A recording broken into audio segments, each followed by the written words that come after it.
o setor, como ele é cíclico, então, à medida em que vem as vacas magras, né? E o segredo desse setor é o seguinte: as vacas magras e as vacas gordas vão continuar existindo sempre. O grande segredo é você, na vaca gorda, criar musculatura para atravessar a vaca magra, para não entrar num período igual a gente está agora, desguarnecido. Me fala um pouco desse segmento, como ele tem evoluído, se de fato o etanol de milho tem performado tão bem. A gente viu algumas empresas que eram estreantes aqui no Brasil e hoje são recorrentes emissoras no mercado de capitais. Na minha cabeça, o açúcar é um negócio que em 1 ano, 2 anos, a gente já está vendo algumas coisas acontecendo na Tailândia, na Índia, que podem dar um ânimo para o mercado internacional de açúcar, e nisso o Brasil tem um protagonismo total. É das commodities, talvez que o Brasil é mais protagonista no açúcar, porque ele tem uma dominância sobre o trade mundial total e completa, né? Tem uma gama bem importante de novas tecnologias sendo exploradas que eu queria que você explicasse um pouquinho mais para a gente poder entender.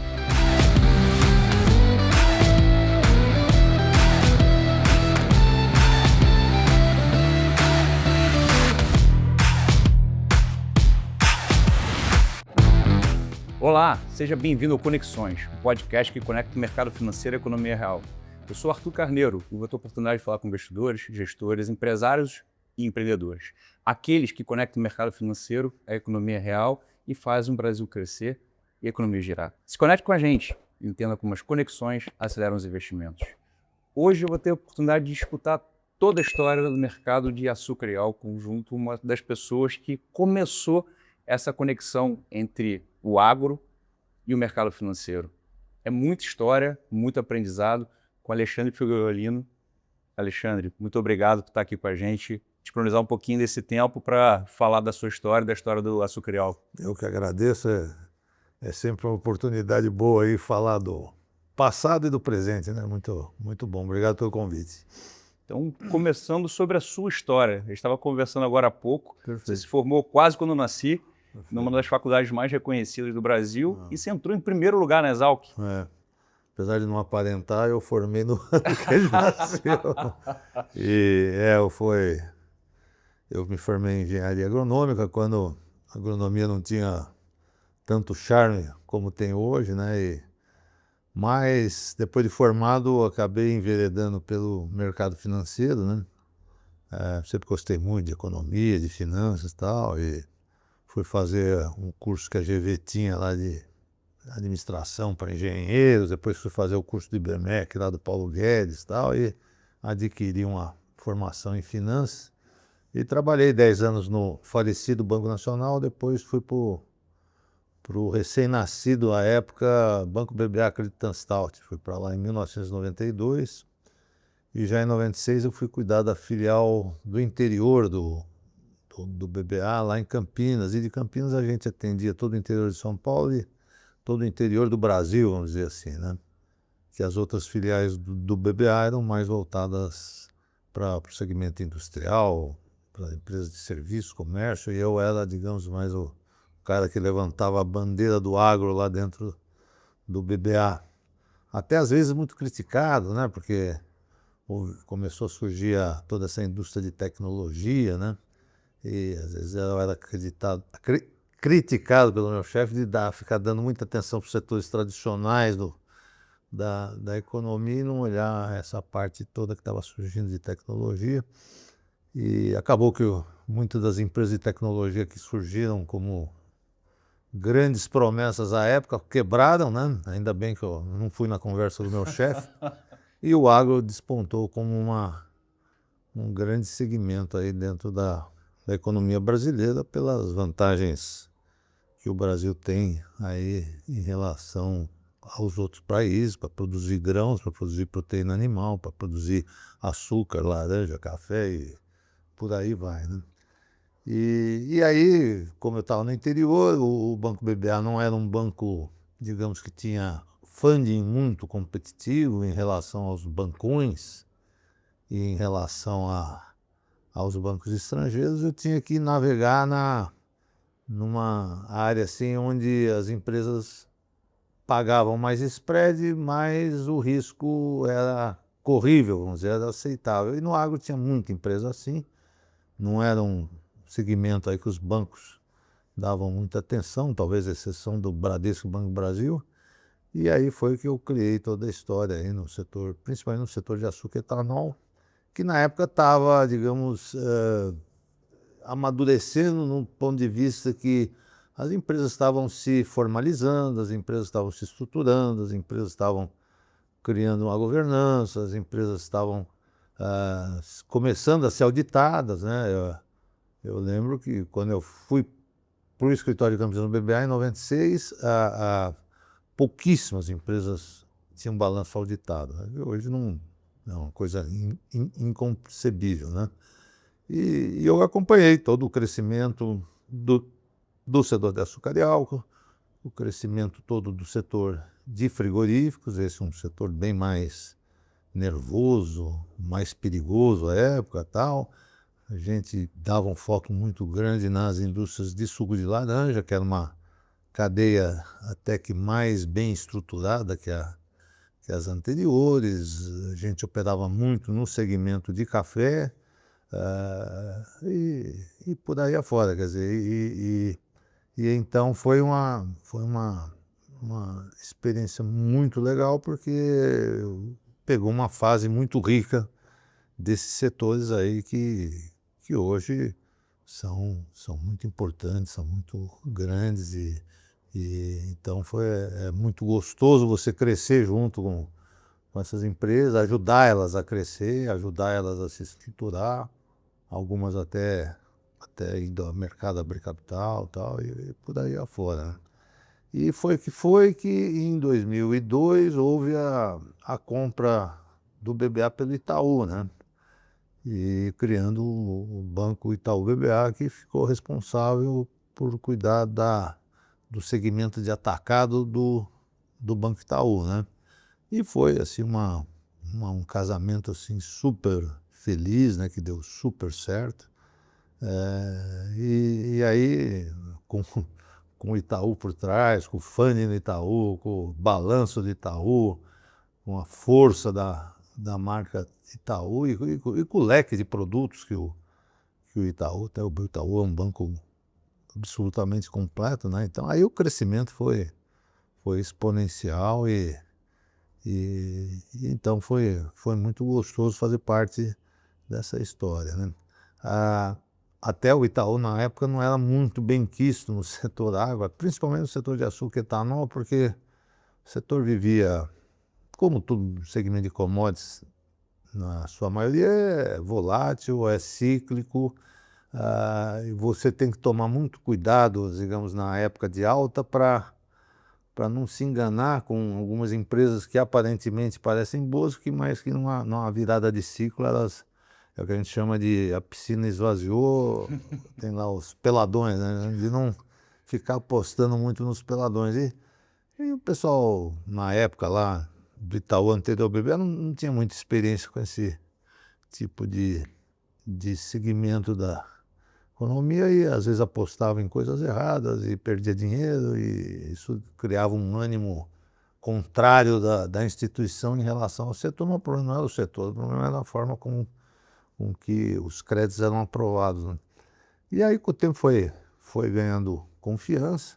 Mesmo o segmento de frigorífico, por exemplo, foi um grande desafio para mim.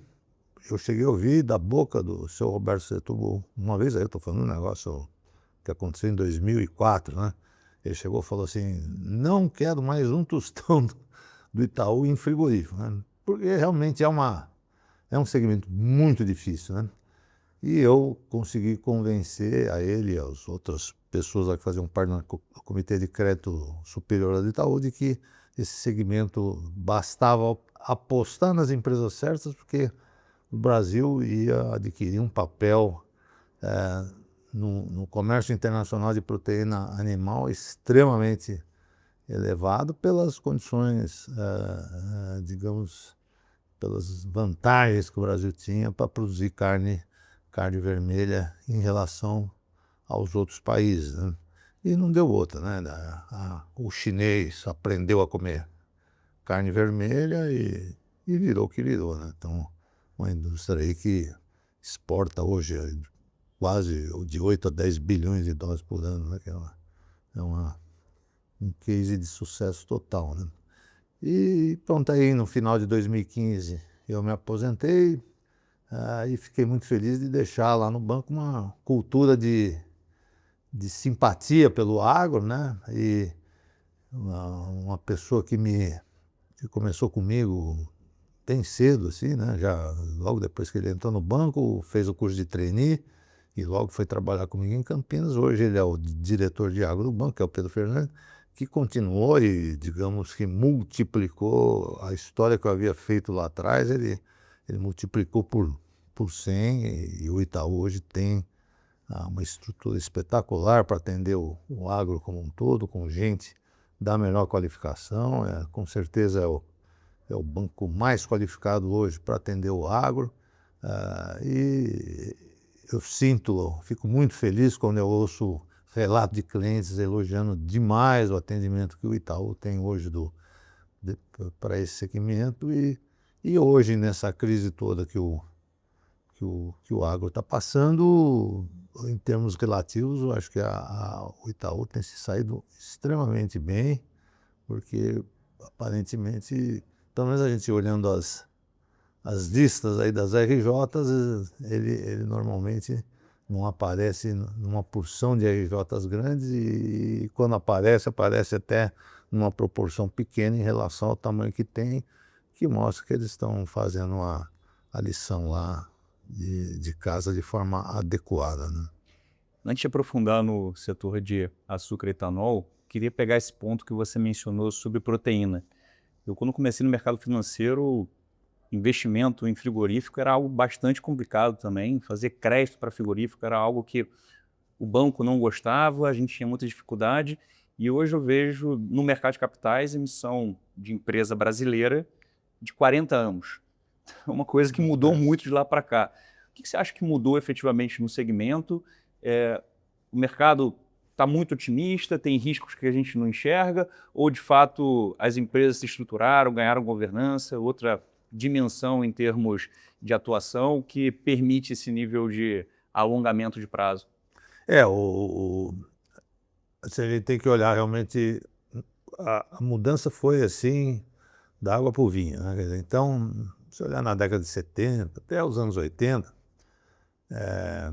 o setor de frigoríficos era dominado por empresas. Tinha uma empresa que eu nunca me esqueço, chamada Bordon, Frigorífico Bordon, e liderada por um empresário chamado Geraldo Moacir Bordon, que até é um cara que foi um dos grandes responsáveis pela construção do setor no Brasil, né?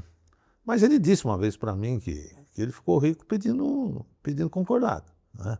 Então ele crescia, as coisas apertavam, quando o ciclo virava, ele ia lá e pedia concordata, tal. Na época, o Brasil já tinha uma inflação alta, os créditos não eram corrigidos, e ele ia crescendo de concordata em concordata.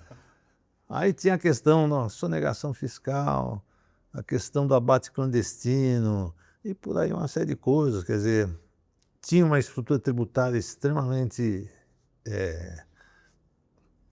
caótica, né? Os frigoríficos eram principalmente os exportadores, verdadeiras máquinas de acumular crédito fiscal.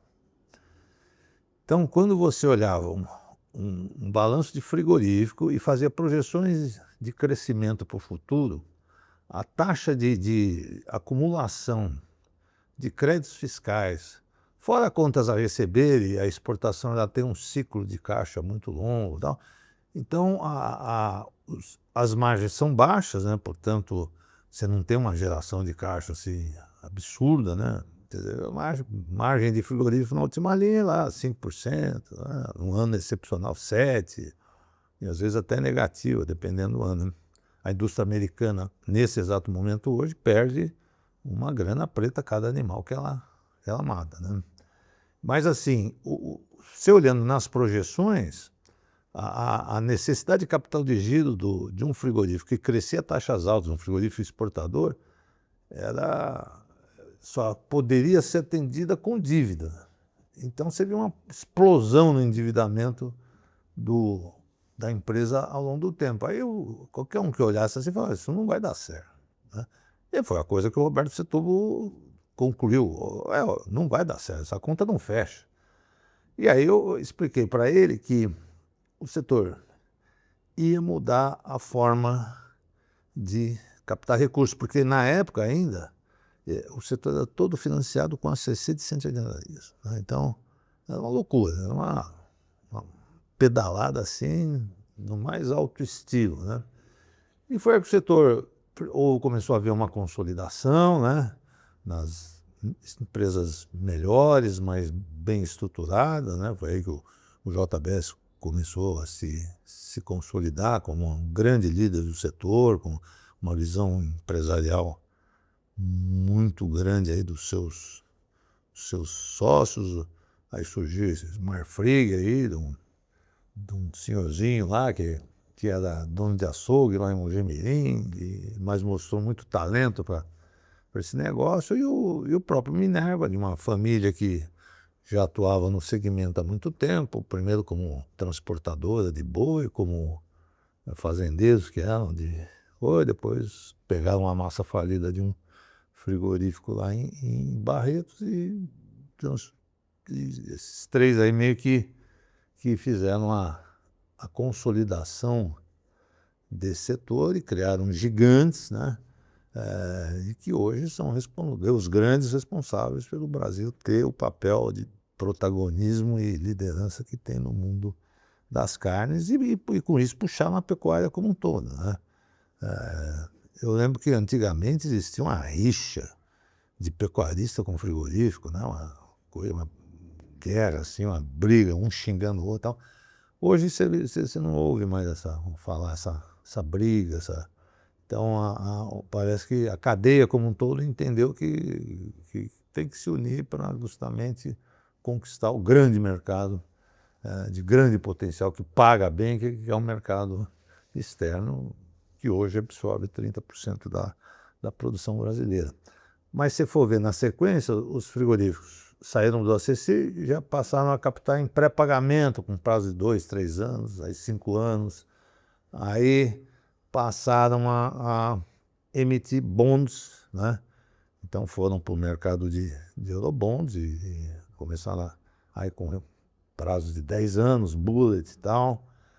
E até que vieram os IPOs e aí o JBS puxou a fila e justamente veio o Marfrig e Minerva. E, evidentemente, o BNDES teve um papel importante, né? Quer dizer, já na primeira pernada de internacionalização do JBS, que foi a aquisição da Swift na Argentina, contou com o apoio do BNDES, e posteriormente a ida para os Estados Unidos, que para mim é um case assim, espetacular, né? Porque na época eu ouvi muita gente falar assim, pô, os caras nem inglês falam.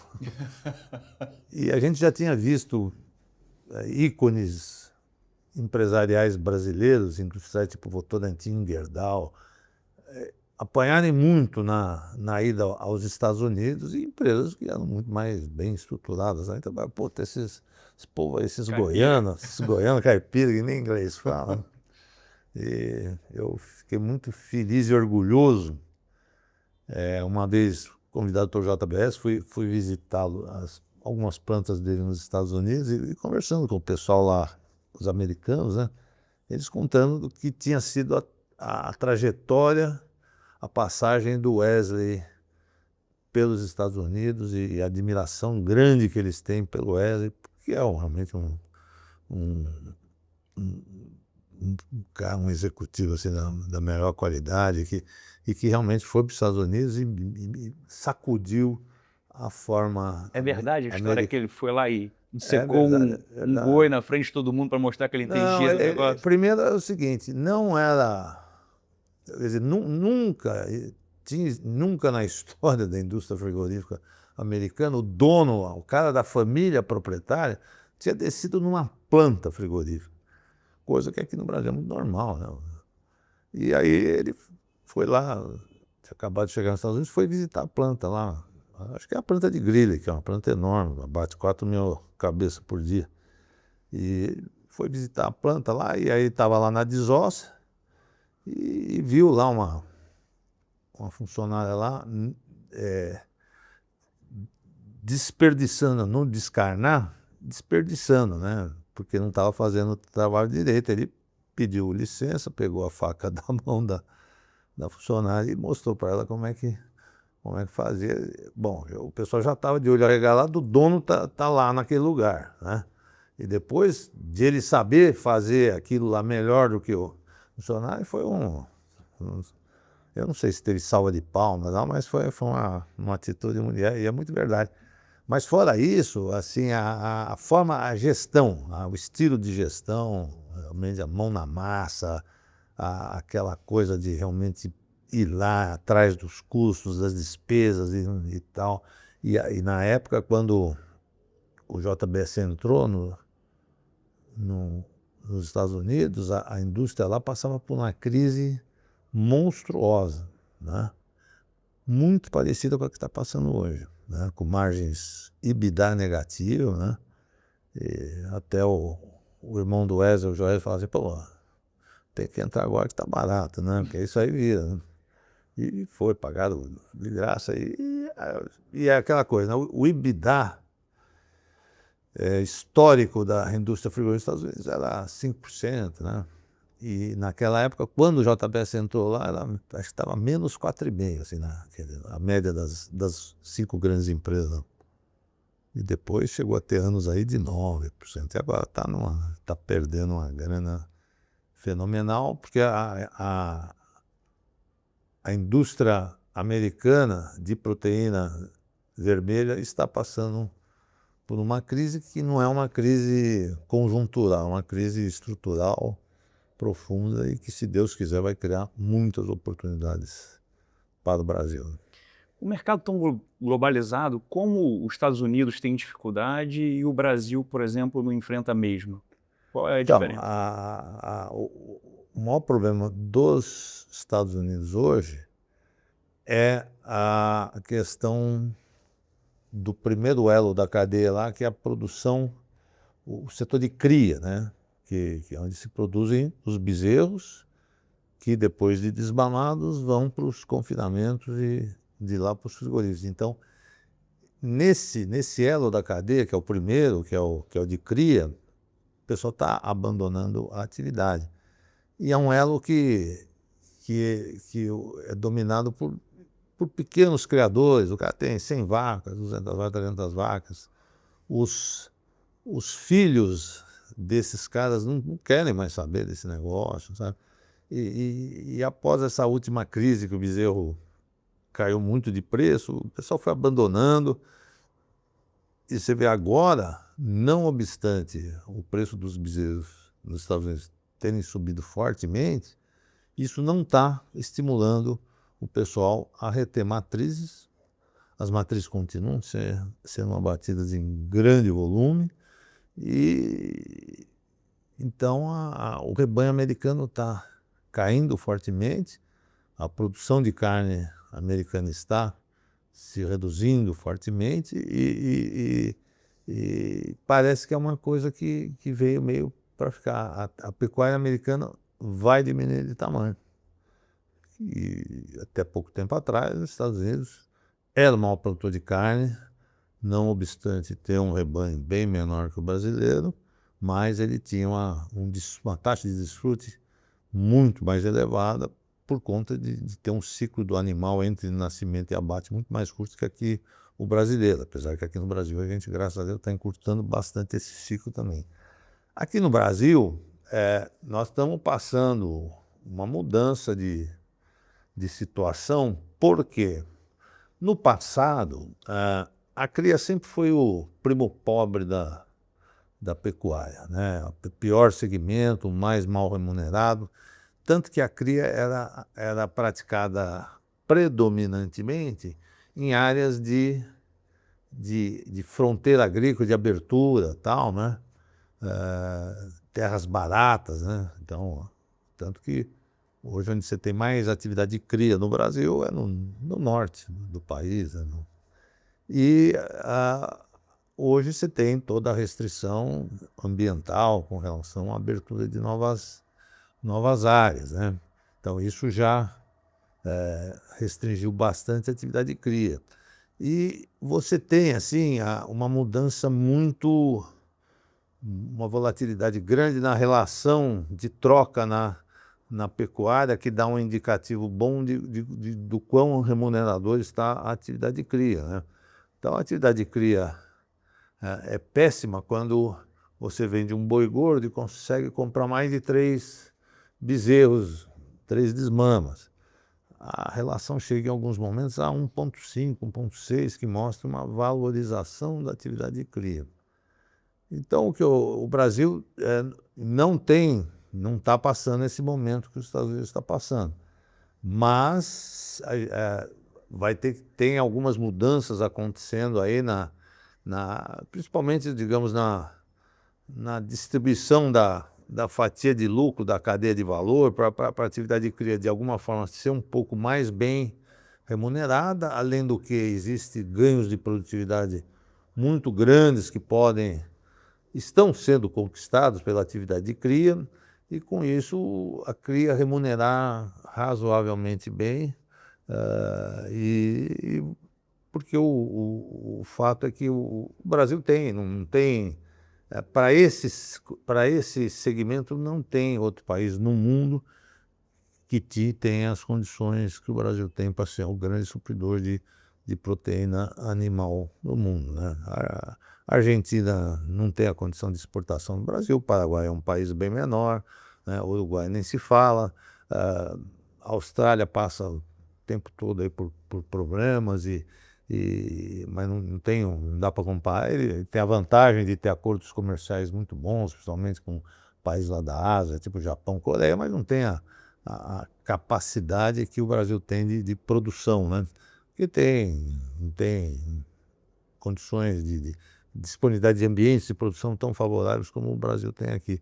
Então, realmente é uma indústria que o Brasil tem todas as condições de reinar-se muito bem aí por muito tempo. E Figliolino, a gente falou dos 3 principais players aqui brasileiros, consolidados, até plantas lá fora, aqui, o que faz com que eles consigam, de certa forma, diversificar margens de um país com o outro. Mas no Brasil a gente tem várias outras empresas que começaram a acessar o mercado de capitais pensando só ainda em proteínas. Esses players menores continuam suscetíveis a esses ciclos que são relevantes, como você mencionou aí, por exemplo, nos Estados Unidos, ou aqui o mercado está mais regulado, as coisas estão um pouquinho mais instáveis e não é tão difícil quanto naquela época que o Setúbal falou, pô, aqui não quero mais nada de proteína? Eu não sei, eu acho difícil quebrar a dominância desses 3, né? Porque a condição que eles adquiriram de acessar capitais de boa qualidade, né? Você olha o degrau do terceiro para o quarto, não é um degrau, você tem uma coisa muito, muito profunda, né?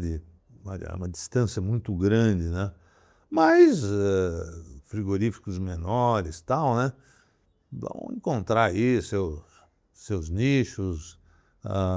São empresas, muitas delas, que ainda têm a família ali à frente, né? Tem um frigorífico ali entre Ribeirão e Sertãozinho, que é frigorífico Barra Mansa, que é uma operação assim, é um brinco de operação, né?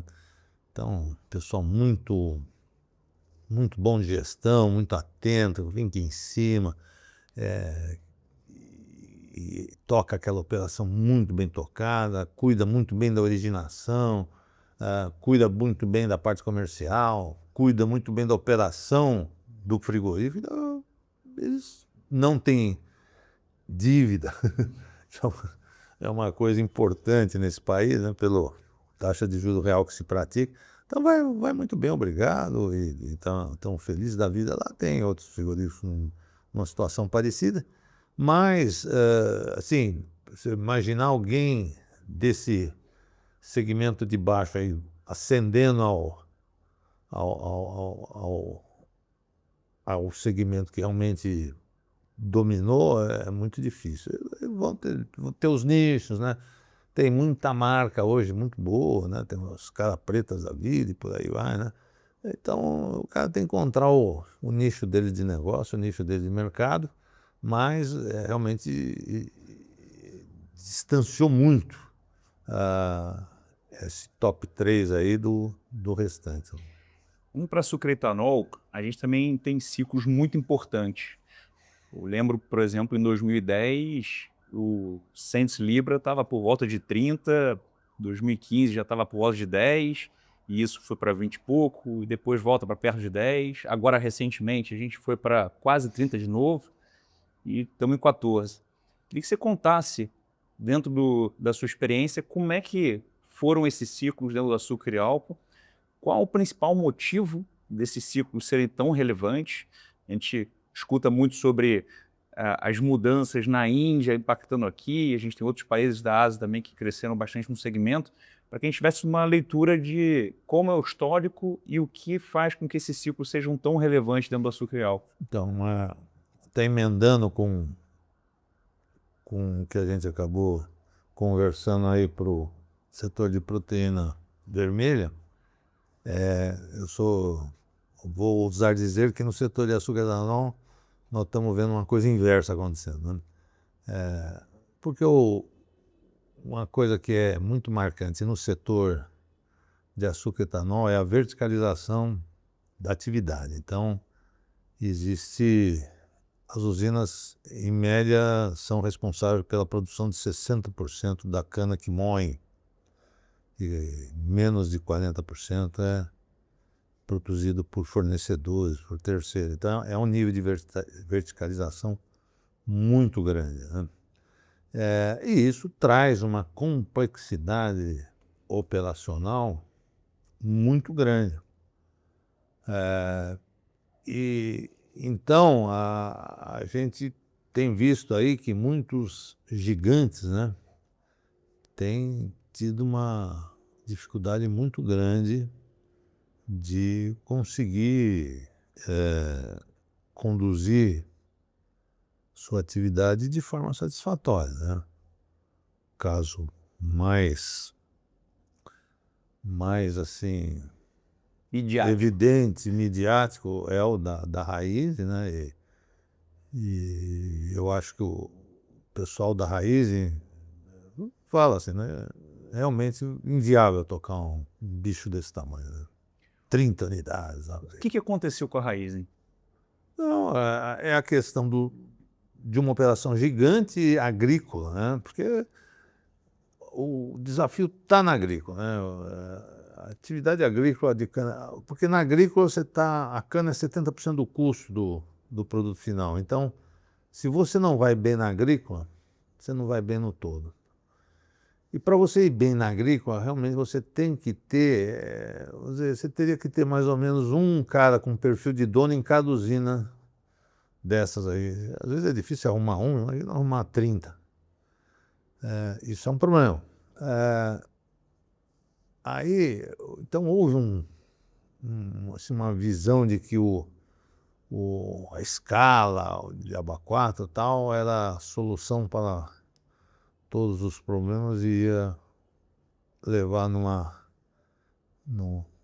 ao paraíso, né, vamos dizer assim.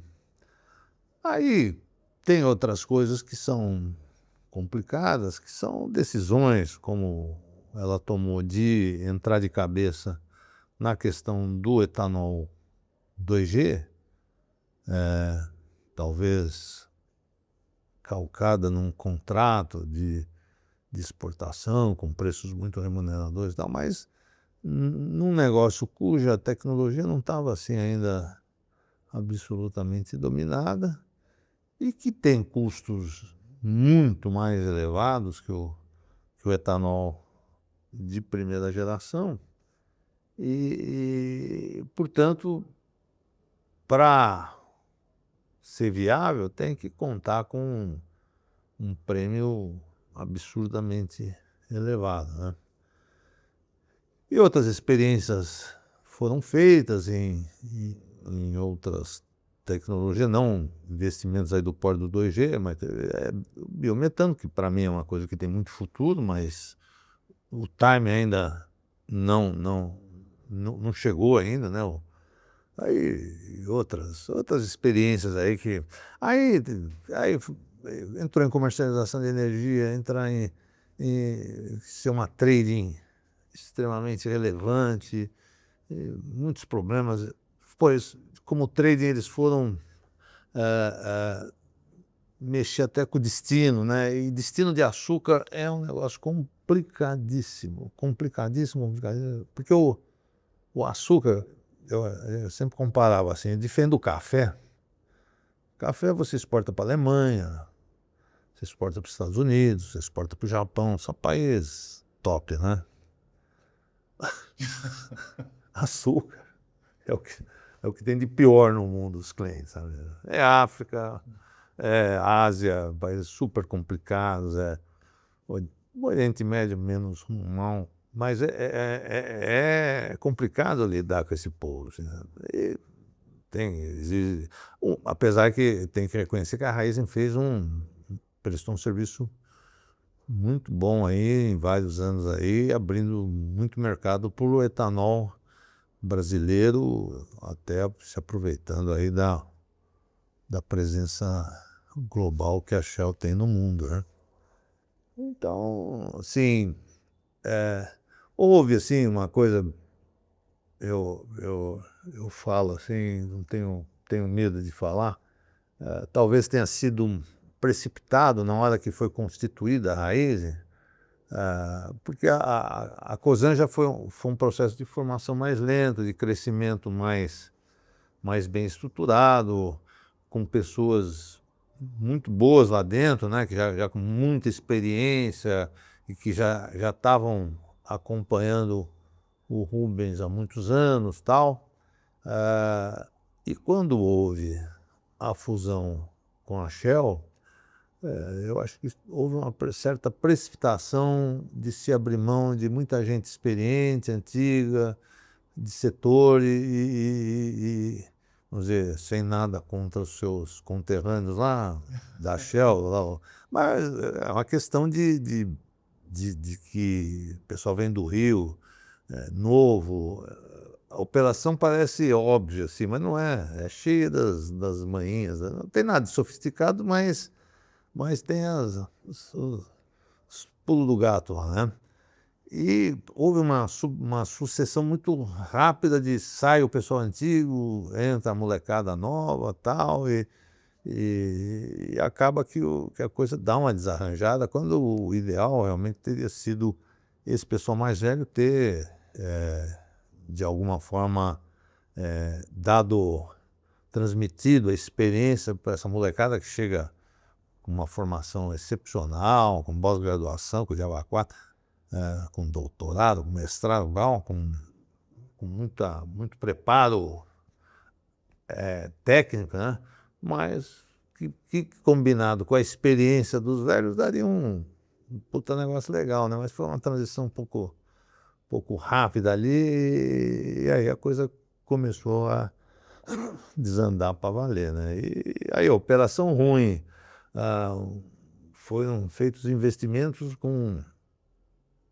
que não estavam respondendo, porque não iriam responder mesmo de imediato, em termos de retorno, né? E por aí fora, o Brasil é um país absolutamente perigoso, né? Porque você fazer investimento errado aqui com juro básico de 15% é mortal, né? É um passo errado que você dá, e que a geração de caixa não vem, o juro te come, e dali a pouco você estava numa situação tranquila, é bem você está realmente numa sinuca de bico, que foi o que aconteceu, né? Mas o que está, né, o que é importante é que nesse setor, mais ou menos, você pode crescer, é proibido crescer? Não é proibido crescer, mas tem que crescer bem estruturado, né? Você não pode crescer tendo deseconomia de escala, que é você perder eficiência na operação agrícola, né? que é 70% do teu custo. Então, você vai chegar com uma cana mais cara na tua moenda, seja por conta que a tua operação agrícola como um todo não está eficiente, porque tuas produtividades estão baixas, e por aí afora. Então, e aí vem um ciclo de preço baixo agora, é mortal para você se arrebentar. Então, você pega uma empresa mais antiga, de setor, com a São Martinho e tal, cresceu, está aí num tamanho bom, acima de 20 milhões de toneladas, tem uma capacidade, acho que 26, a topo lá.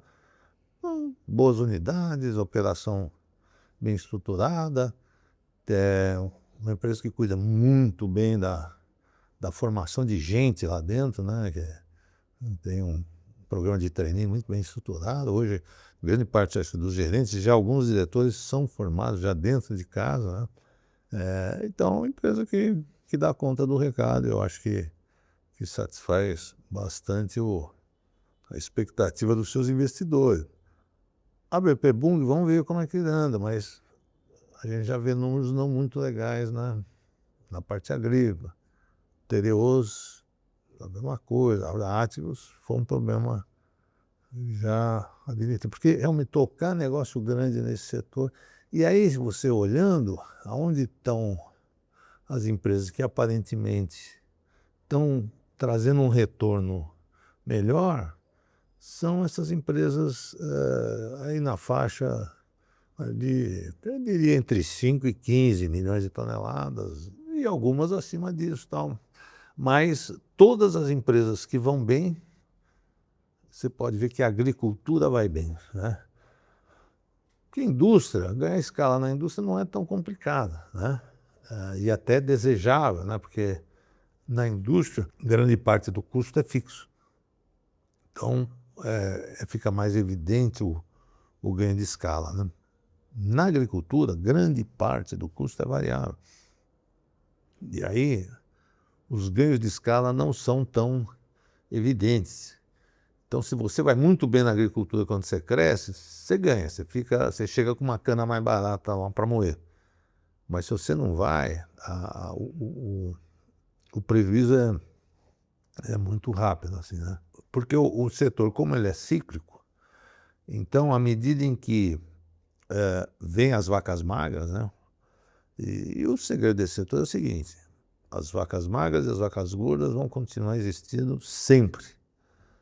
O grande segredo é você, na vaca gorda, criar musculatura para atravessar a vaca magra, para não entrar num período igual a gente está agora,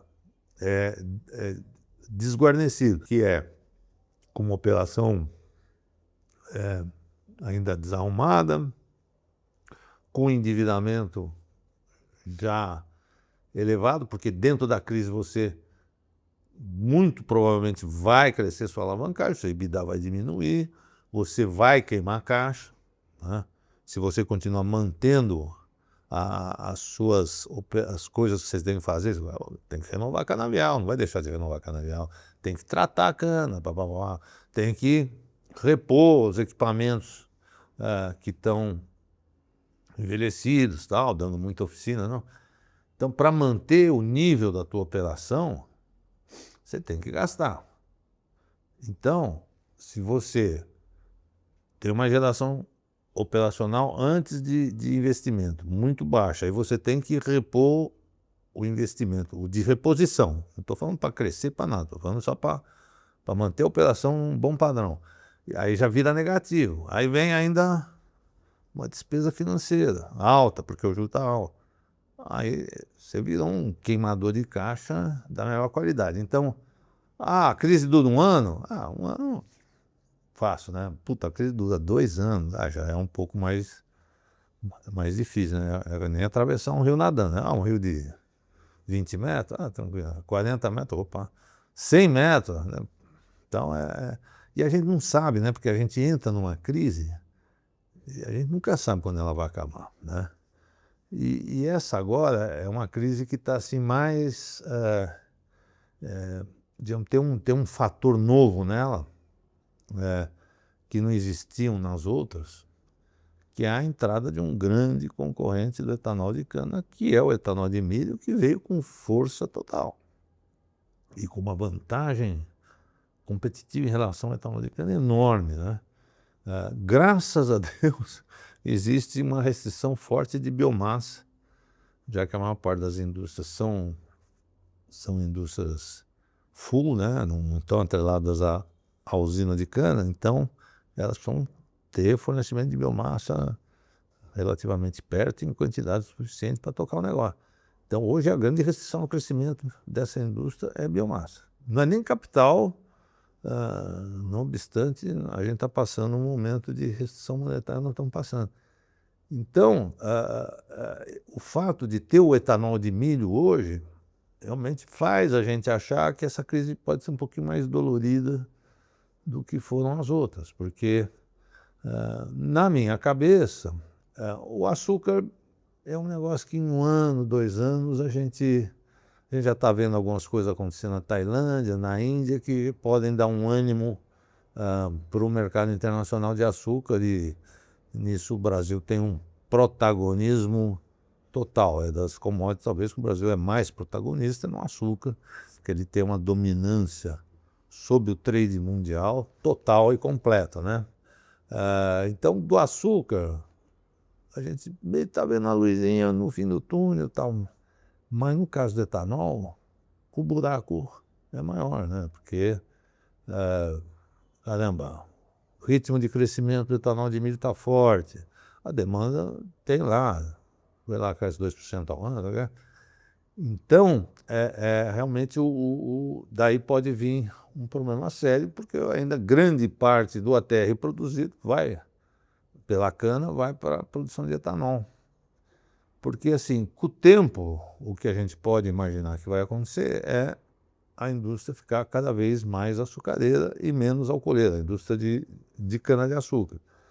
Só que isso leva um tempo, né? Uma transição lenta, né?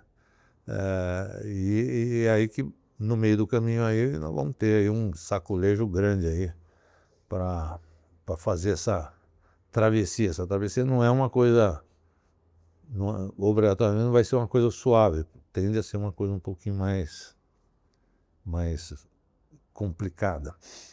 Fibrolino, então se eu for resumir o problema da Raízen, eu posso destacar uma questão de gestão, então uma troca do time, né, da experiência, da sucessão de pessoas profissionais, um crescimento acelerado que acaba puxando um pouco do primeiro problema também. Então, na hora que você amplia muito a sua base de...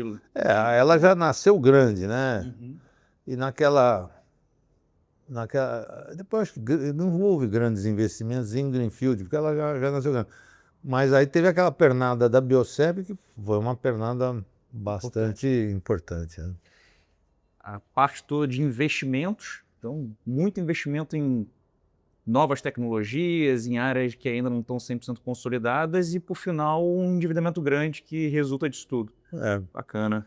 Pensando agora nessa transição que a gente vê dentro do setor de etanol, até muito pouco tempo o milho era novidade e agora vem crescendo de uma forma bastante importante. A gente tem múltiplos investimentos já anunciados no mercado. Aparentemente, uma margem muito mais interessante dentro do etanol de milho do que no etanol de cana. Me fala um pouco desse segmento, como ele tem evoluído, se de fato o etanol de milho tem performado tão bem. A gente viu algumas empresas que eram estreantes aqui no Brasil e hoje são recorrentes emissoras no mercado de capitais, fazendo emissões bastante importantes, com prazos longos também. Queria que você falasse um pouquinho desse segmento, como está, e de todas essas influências. A gente sabe que a cana eu não consigo virar 100% a chave para um lado, né? Não consigo fazer só açúcar. É interessante que você tenha um pedaço de etanol também, como você falou, tem uma transição ao longo do caminho. Explica para a gente entender um pouquinho mais desse impacto da nova economia do milho. Então, assim, se a gente olhar um pouco para trás, um passado não muito longínquo, no início de... Se olhar em 24, e olha os balanços das empresas desse setor de etanol de milho é muito interessante. Você vê, olha o que era a margem EBITDA naquele momento, eram margens bem mais apertadas, e aí na medida que o milho vai caindo de preço e o etanol se mantém num patamar razoável e o DDGS está remunerando a contento e o cara tem uma boa equação de biomassa, aí de repente a margem vai. E a geração de caixa vem, mas que vem com tudo, assim, né? Então você sai do. Você vai ver numa empresa lá que é aberta, que é aberta, não, que divulga isso, você vê, ela sai de 11% de margem EBITDA e ela pula para 55%. Assim. Vai ser essa festa o tempo todo? Não. Uma hora vai dar uma frustrada numa safrinha de milho, porque a dependência de uma safrinha de milho é total, né? Safrinha essa que pode ter suas frustrações, né? Na maior parte do tempo ela vai ser satisfatória. Mas em 5 anos, uma vai dar errado. E aí o milho vai para 130 pau o saco. E aí o etanol está num mau momento aí, tal, no remunerador. Aí biomassa, a equação de biomassa do cara não está muito legal. Aí o DDGS, ele é muito importante porque na conta do etanol de Explica milho para ele todo entra. mundo o que é o DDG. DDGS, porque é o equivalente do farelo de soja na soja, né? Então você faz o esmagamento do milho, né? Para extrair o caldo que vai ser fermentado e produção de etanol. Massa aí para liberar para reagir com a enzima e depois processar para transformação, ocorrer a transformação para álcool. E o resíduo, né? É o bagaço, vamos dizer assim, é um produto que tem um teor de proteína bastante elevado e que é assim fantástico para ser utilizado principalmente por ruminantes, no caso do boi, e ganhou assim um uso enorme na pecuária de corte, principalmente nos confinamentos aí. Inclusive está mudando a geografia dos confinamentos do Brasil, então vocês vão notar que aonde implanta uma unidade de etanol de milho, já começa a surgir uma série de plantas de confinamento e tal para aproveitar essa oportunidade de ter um produto que é muito, caiu no gosto aí do boi, né? Do pecuarista, mas do boi que é quem come, né? Mas que é muito, muito relevante e que até está já começando a ser exportado em bons volumes aí, porque com esse crescimento todo da indústria do etanol, o crescimento da produção de DDGS é enorme, né? E então, mas no caso do etanol de milho, quando você faz a conta do custo, o etanol de milho e quer dizer, o DDGS e o óleo, eles entram como redutor do custo do etanol do milho, um subproduto, né? No caso, que é o que eu acho que vai acontecer com a cana no futuro, na medida que vai aumentando o mix açucareiro da indústria, vai diminuindo a produção de etanol por tonelada, a ponto de tornar o etanol de cana um subproduto da produção de açúcar.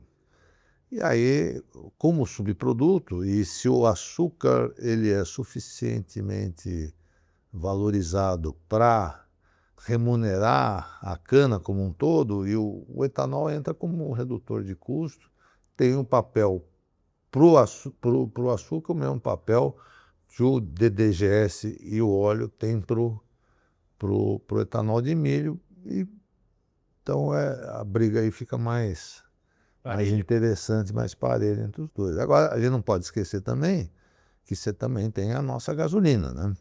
E a gasolina, o petróleo, é uma commodity que ainda vira e mexe, está em níveis, aí, tem se sustentado aí aos níveis de $60 por conta de uma geopolítica bastante complicada aí, com grandes ameaças, agora mesmo essa questão de Irã, Estados Unidos, e poder surgir uma guerra aí que vai ser explosiva para os preços, mas, do outro lado, você tem aí um monte de...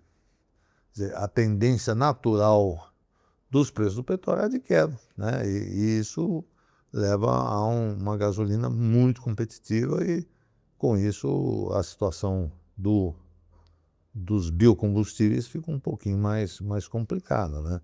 Olhando para etanol de milho, como é que está esse balanço entre receita de etanol e receita proveniente de DDGS? Então, é uma conta que eu preciso lembrar aqui de cabeça, a gente está sempre fazendo, né? Mas, a grosso modo, você pegar 1 tonelada de milho, né? Você produz com ela 450 litros de etanol, perfeito? Nas empresas mais eficientes, entre 400 e 450. E você produz 385 quilos de DDGS, né? O etanol você pode botar aí, ó, vamos botar arredondando aí a R$ 3.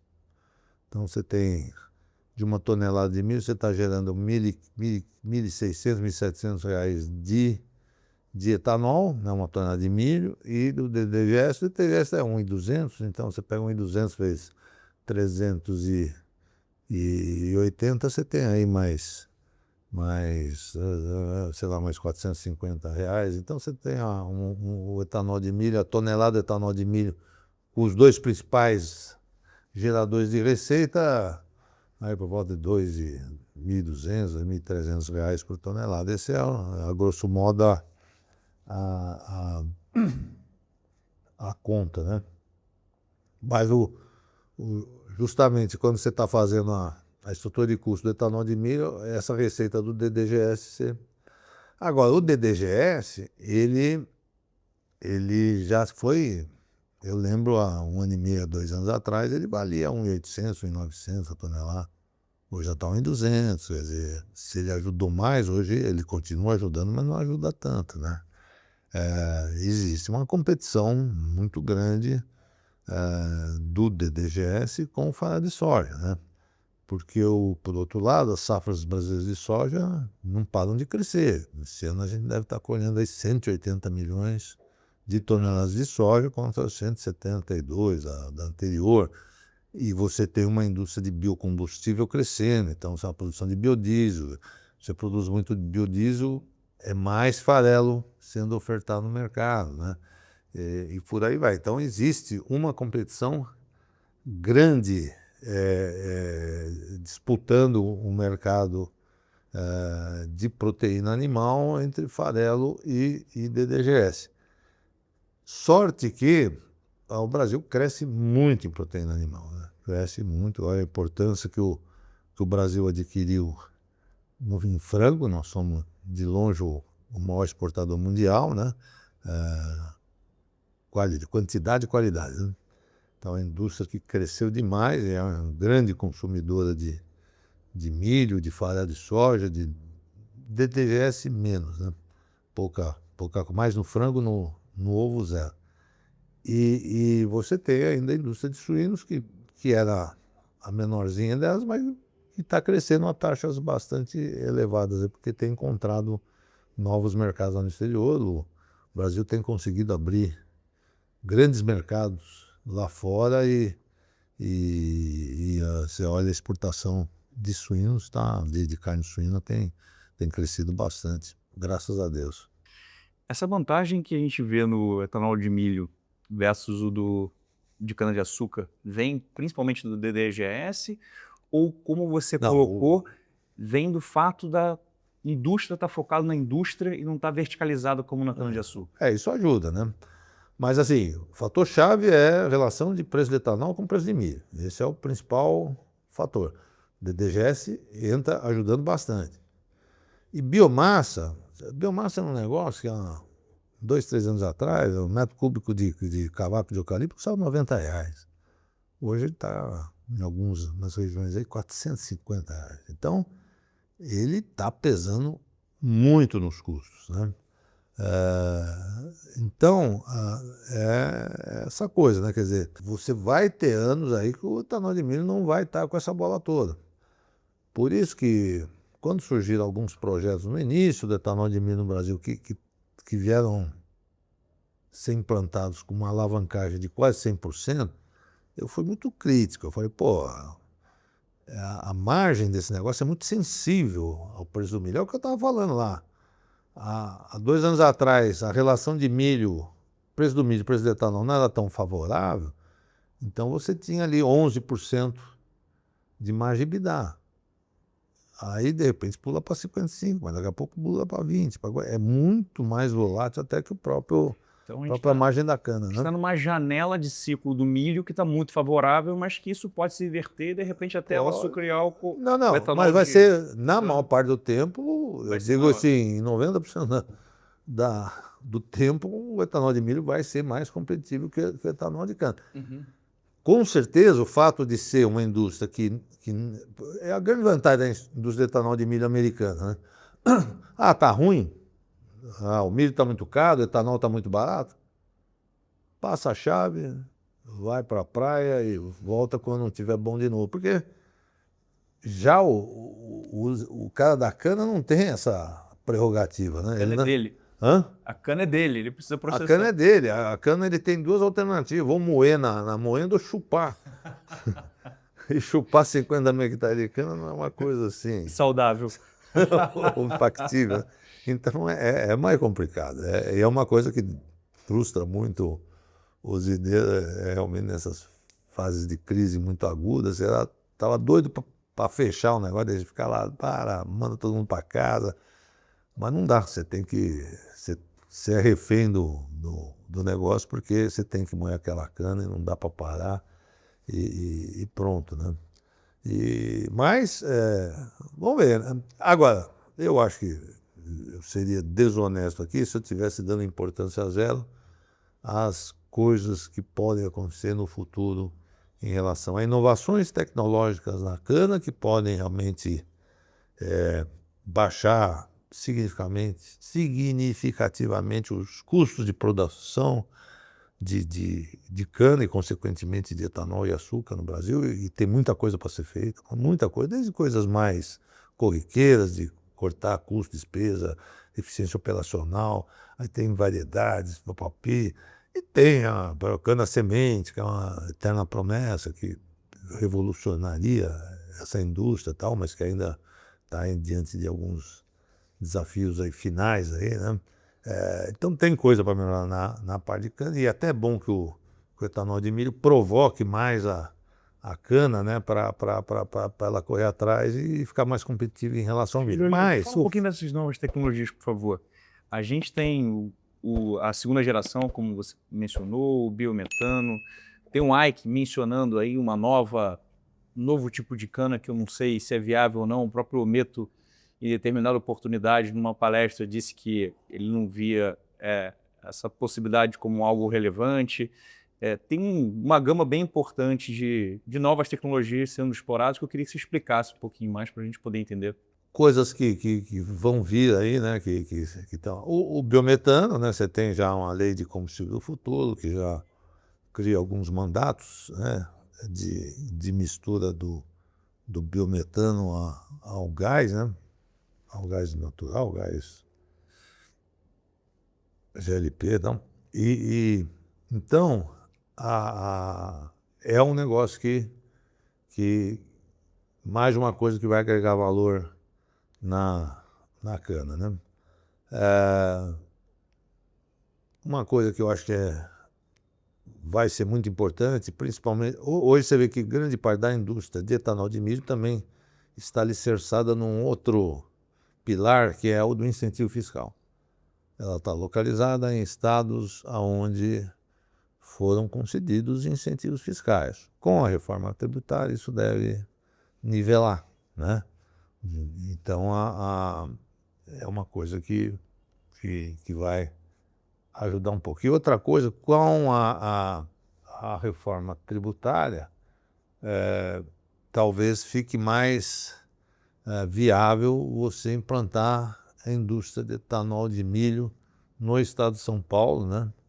E porque a indústria flex, né, que é a indústria de cana e que coloca uma planta de etanol de milho para operar junto, ela tem um benefício evidente da biomassa, né? Que ela precisa ficar mais eficiente no balanço, né, de energia dela e para ter bagaço para moer a cana e para fazer a produção da planta de etanol de milho. Isso é possível, é viável, então as plantas aí para provar isso.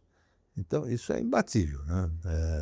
É imbatível, tem uma sinergia legal entre as duas atividades lá. Então é uma coisa que a gente pode imaginar para o futuro. É um grande número de empresas de etanol de cana fazendo plantas de etanol de milho, principalmente no centro-oeste, que é onde você está perto da originação da matéria-prima principal, que é o milho, ou o sorgo, e num futuro não muito longínquo também no estado de São Paulo, que é um mercado que tem tudo para ser um grande consumidor de DDGS, porque é um estado que é muito terminador de boi, né?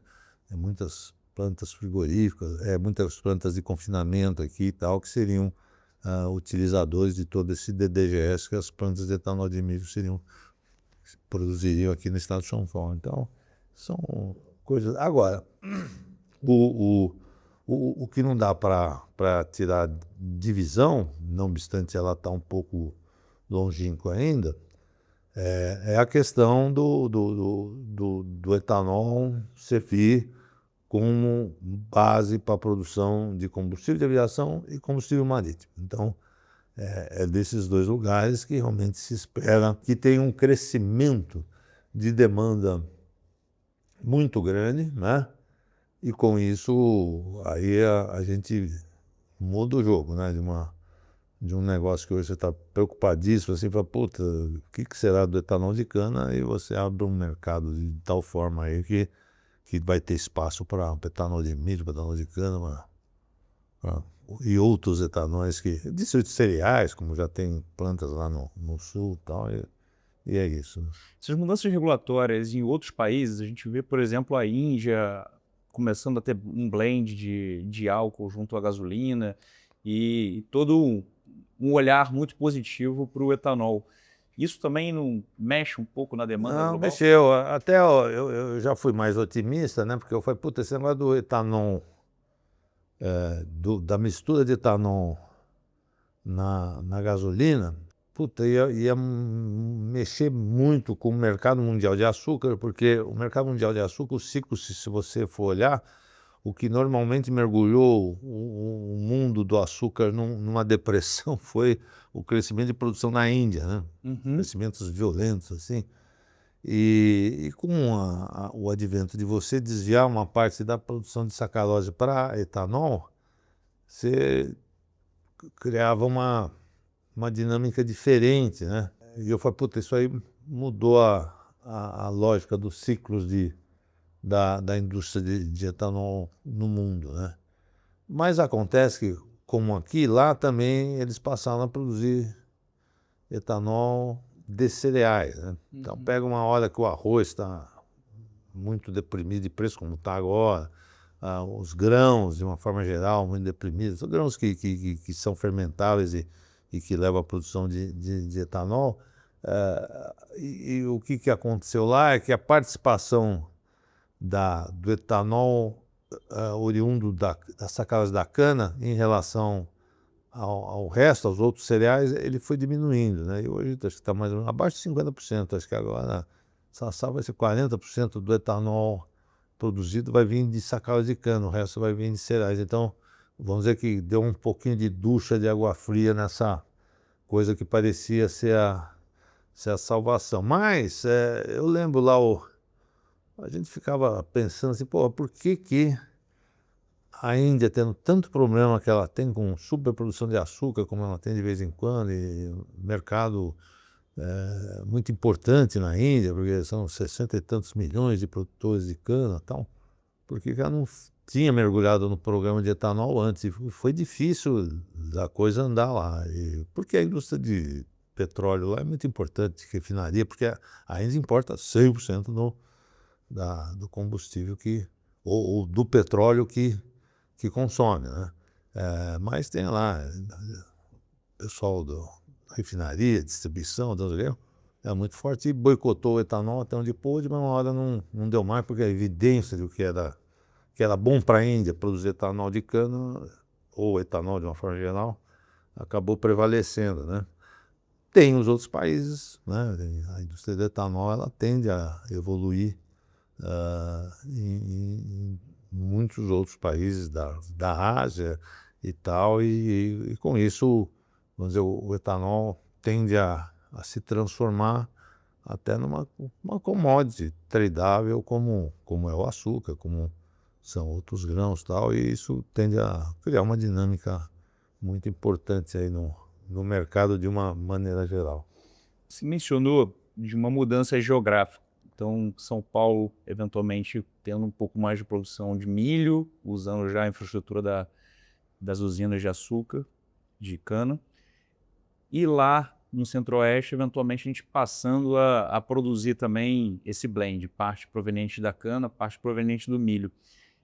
Olhando para o lado agrícola, você já disse que é a parte mais importante do segmento. Faz sentido, por exemplo, no Centro-Oeste, eu tirar parte do ciclo de soja e milho e colocar cana? Eu arrisco a dizer que é saudável você ter uma diversificação maior, né, de ter, em vez de só soja, milho, safrinha, você destinar uma parte da propriedade para a produção de cana, por alguns motivos, né? É uma diversificação de risco, a cana tem um risco agronômico menor, né, aos eventos aí extremos aí de seca e tal. E a cana propicia ao produtor agrícola um fluxo de renda mais contínuo e estável ao longo do tempo, né? Então, é uma medida que eu acho que existe já em algumas regiões. Eu vejo ali no sul de Goiás, você já tem assim, várias propriedades que têm essa diversificação, ali na região de Rio Verde e tal, de ter o soja, milho, safrinha. E estudos que foram feitos aí de pegar histórico dos últimos 20 anos, comparando as atividades, ou comparando só cana, comparando soja, milho, safrinha, e comparando a combinação das três, a combinação de soja, milho, safrinha com cana, as três atividades ao mesmo tempo, ela, ao longo do tempo, ela dá, além de dar uma estabilidade maior de renda ao produtor, ela acaba sendo até mais rentável. Então, é um negócio que diminui o risco e torna a atividade mais rentável, é um negócio que faz sentido, né? Aí, o que precisa é ter perto da propriedade lá uma usina confiável, tal, que o cara faça um bom contrato de fornecimento, tal, não sei o quê. E aí vai estar num nível de diversificação, digamos que vai lhe propiciar menos risco e mais renda. Como é que a gente pode analisar? O mercado de capitais cresceu muito, a gente não tem só bancos olhando o agro. Você falou lá atrás, eram poucos bancos que tinham esse conhecimento, interesse e atuação forte no agro. Hoje em dia tem muita gente que tem agro na sua carteira. Como é que a gente pode analisar de forma mais aprofundada as usinas para entender que ali tem uma boa operação? Primeiro, entendendo como é que funciona essa parte, que você já mencionou que é mais importante agrícola, onde que tem ali grandes indicadores que me mostram que ela sabe operar bem essa parte agrícola. E depois pensando em ciclos. Você mencionou, a gente tem ciclos muito positivos, a gente acabou de terminar um ciclo maravilhoso de cana, em que o balanço fica muito bonito, e a gente entrou num ciclo um pouco mais complicado agora, com o açúcar em queda, com o etanol também com uma margem não tão boa. Então, queria que você ensinasse um pouquinho de como analisar uma empresa no segmento.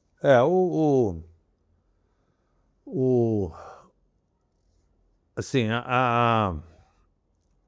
evidentemente, se você tem um certo histórico da empresa, né, e você tem um banco de dados que te permite comparar os índices dela com os pares, né, e aí evidente, aí depende um pouco de experiência assim com o setor porque você vai estar comparando coisas diferentes e tal, e aí você tem que dar os devidos descontos ou fazer as devidas normalizações para tornar as coisas comparáveis, né? Mas, em princípio, vamos dizer, ponto número 1, quem são os donos? Quem são os gestores? Como é que é o histórico deles, de quanto tempo estão no setor, como foi a trajetória, tal, não sei o quê. Isso como é aí a questão da governança, dependendo do caso, olhar a sucessão é importante, às vezes não, né? Depende como é que o cara tá com o cara sozinho que toca o negócio e está com 90 anos de idade. É importante olhar a sucessão. Aí não, tem a família já, tá todo mundo trabalhando e tal. E vocês vê lá, pô, o cara tem história no setor, o cara tal, e tal. Então isso já é um ponto tranquilo. Aí é a estrutura de capital da empresa, né? Como é que é a estrutura de capital dessa empresa, né? E aí que está o negócio, né?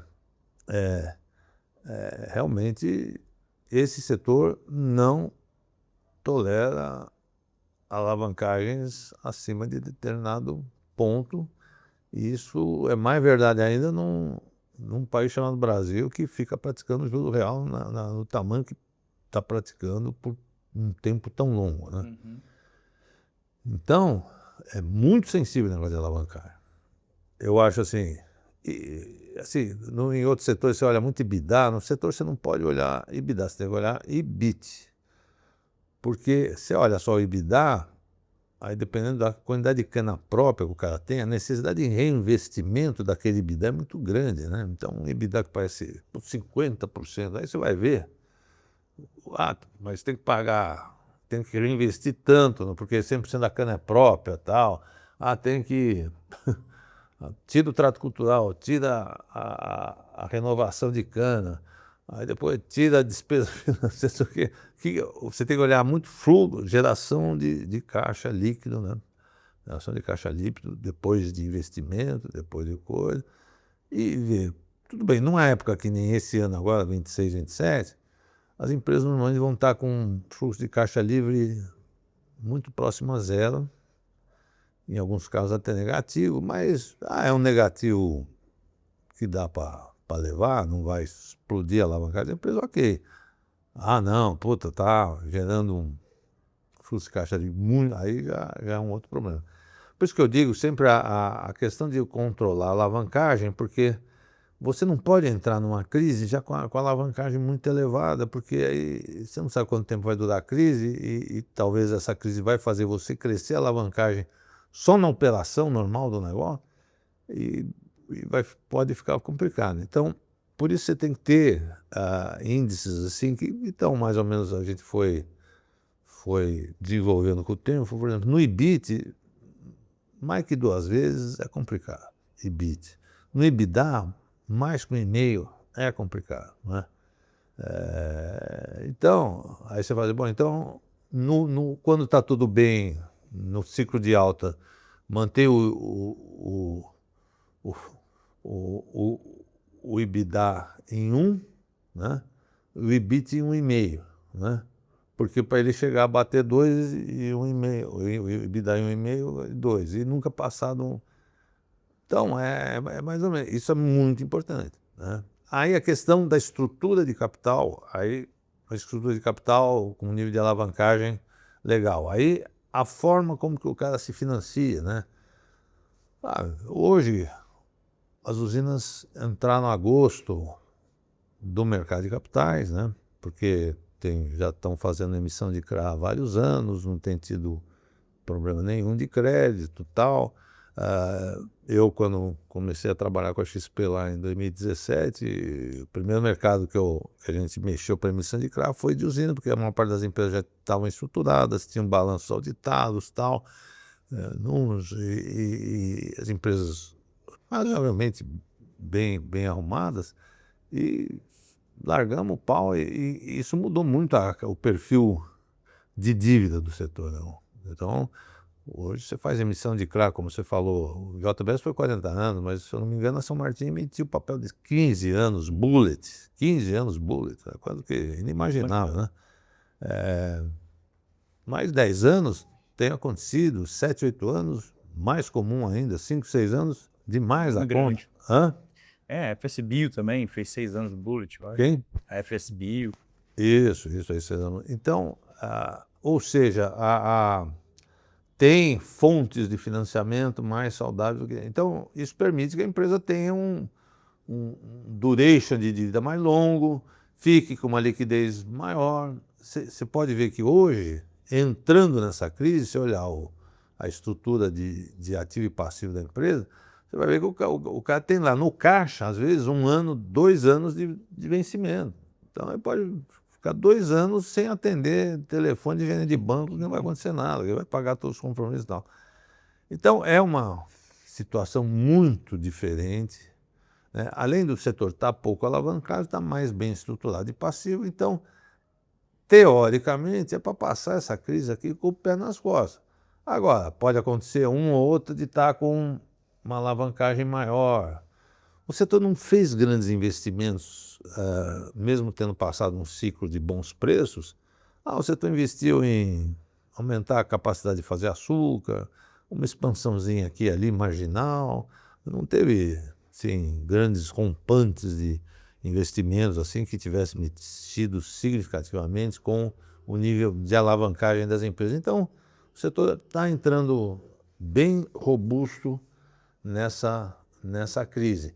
Aí, por último, que é muito importante, é as operações da empresa, né?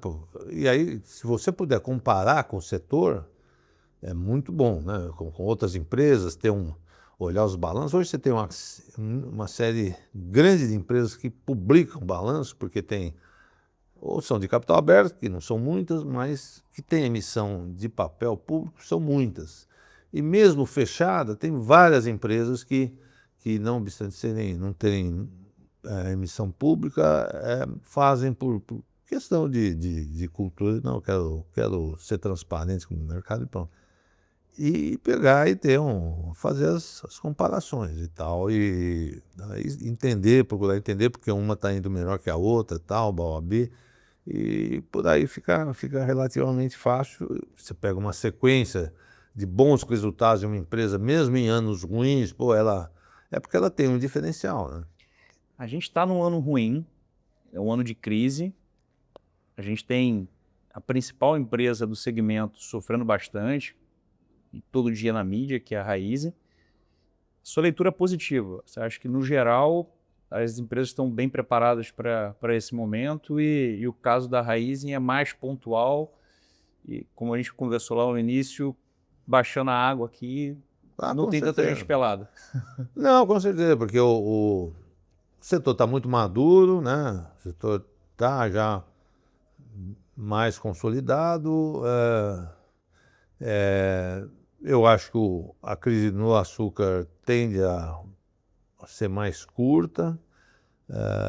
O Brasil tem uma dominância total nesse mercado. O consumo, a demanda mundial de açúcar, o consumo ele cresce aí mais ou menos a 1%, 0,8% a 1% ao ano. Isso dá aí coisa de 1.200 a 1,5 milhões de toneladas ano. Não é linear, mas no longo prazo é o que cresce. O Brasil vai ser o responsável por fornecer 70% desse crescimento de demanda. Então, as coisas do lado do açúcar vão se acomodando. No etanol tem uns desafios muito grandes, mas as coisas se resolvem. E se olhar assim, houve uma filtragem muito grande, uma peneiragem muito grande das empresas, houve uma consolidação.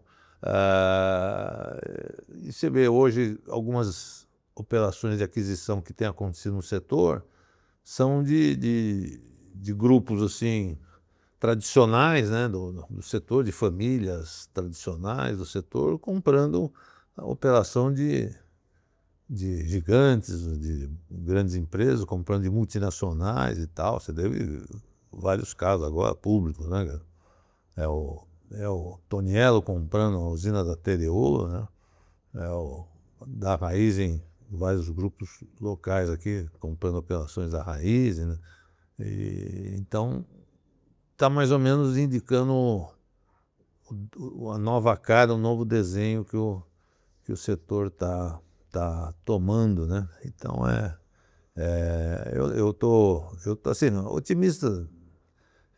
Você fala assim, se eu fosse acionista, né, eu compraria uma ação de uma usina hoje? Talvez não, ação, mas crédito eu tenho de montão com o setor e continuarei tendo com grande tranquilidade aí, porque vai ser o melhor negócio do mundo, né? Não vai ser, vai ser um negócio ok, né? E mais para crédito eu estou bastante tranquilo aí, desde que faça as escolhas certas. E as escolhas certas são mais ou menos 90% do setor são escolhas certas. Excelente notícia para o mercado. Tiveram inovações, talvez você tenha até participado, que tiveram emissões até que foram direcionadas e estruturadas pela XP, e trouxeram uma garantia pouco típica que eu queria que você explicasse um pouquinho, que é o IAA. Então é um ativo que várias usinas têm de décadas passadas, né? Eu acho que isso aí vem de 1960 em diante, e é um direito que está lá, mas tem pouca previsibilidade de quando vai ser pago. Eu queria que você explicasse isso e quanto que você entende que essa garantia é efetiva e interessante para as operações. Esse AA é o chamado ação de preço, né? Existia uma garantia de que os preços seriam remunerados, né, segundo o índice de inflação, e isso não aconteceu, né? Houve um controle de preços e aí as empresas entraram com a ação e aí acho que as primeiras vitórias aí nessas são processos muito longos, né? Muito demorados. As primeiras empresas que tiveram sucesso, foi principalmente o caso que ficou mais famoso aí, foi o da Copersucar, né?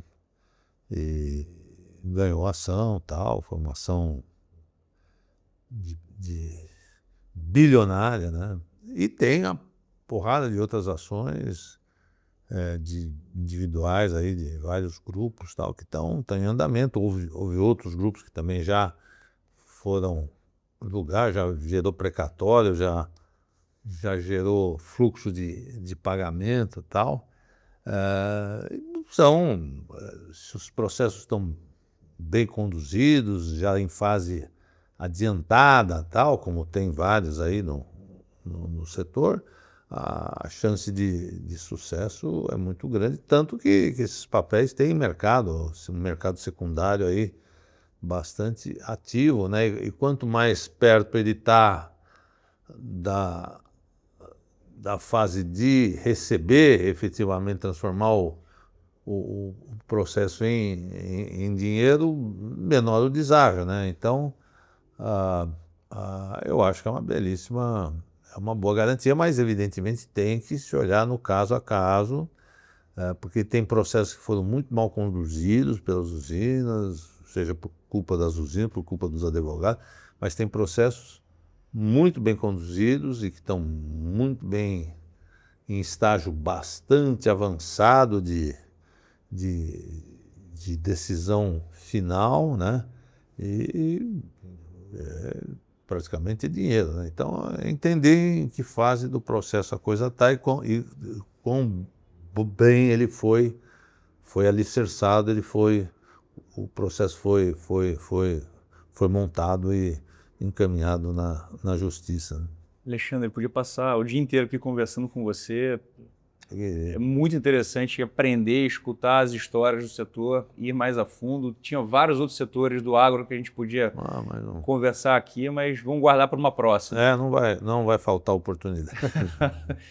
Para fechar, eu queria uma indicação sua de livro e algum vídeo que você tenha visto. Pode ser falando do segmento especificamente, que você acha que possa contribuir para o pessoal aqui. Livro, não podia deixar de indicar a leitura do livro do meu amigo Chico Graziano. Chico foi secretário, né, do Fernando Henrique Cardoso, foi também, na época, foi diretor do INCRA, foi parlamentar, foi secretário de governo, secretário de Agricultura, secretário de Meio Ambiente, e é um verdadeiro poço de conhecimento, muito mais que eu, né? Muito mais. É um cara que realmente tem uma experiência de vida muito legal, e ele tem um livro que é o Caipira e o Príncipe, né? Que é o Príncipe se referindo ao Fernando Henrique, Caipira se referindo a ele. É uma leitura deliciosa que conta muito da política brasileira ali naquela fase ali início dos anos 90, quando houve a eleição depois de 94 do Fernando Henrique, depois o Fernando Henrique I. É uma leitura deliciosa e muito boa de se ter agora, porque remete nós a uma fase que a política nesse país era muito mais saudável do que é hoje, né? Dominada por esses gangsters, presidentes de partido, tal, que Deus me livre. Esse então é o livro, o Caipira e o Príncipe.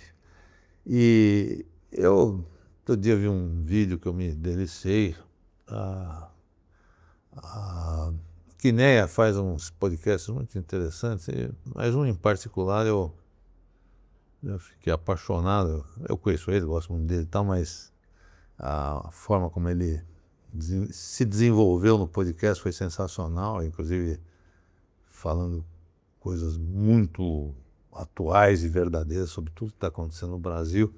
É um podcast do Pedro Parente no Quineia, e ele fala um pouquinho de toda essa podridão que invadiu Brasília e que está fazendo tão mal a nós brasileiros aí, que estão passando momentos muito, muito tristes da nossa história. Vamos ver se isso uma hora acaba, né? Ano eleitoral, vamos ver. Tá bom. Alexandre, obrigado demais. Opa. Pessoal, você que assim como eu, curtiu pra caramba o conteúdo, aprendeu um monte, se inscreva no nosso canal no YouTube. A gente, ao atingir 1000 inscritos, a gente consegue replicar de uma forma muito mais ampla esse conteúdo para mais gente, trazendo esse conhecimento para todo mundo. Acho que tem muita informação, o agro é novo no mercado de capitais, e ter tanta experiência aqui, sendo passada numa conversa, é importante para que você possa entender onde você está colocando o seu capital. Siga a gente, até a próxima.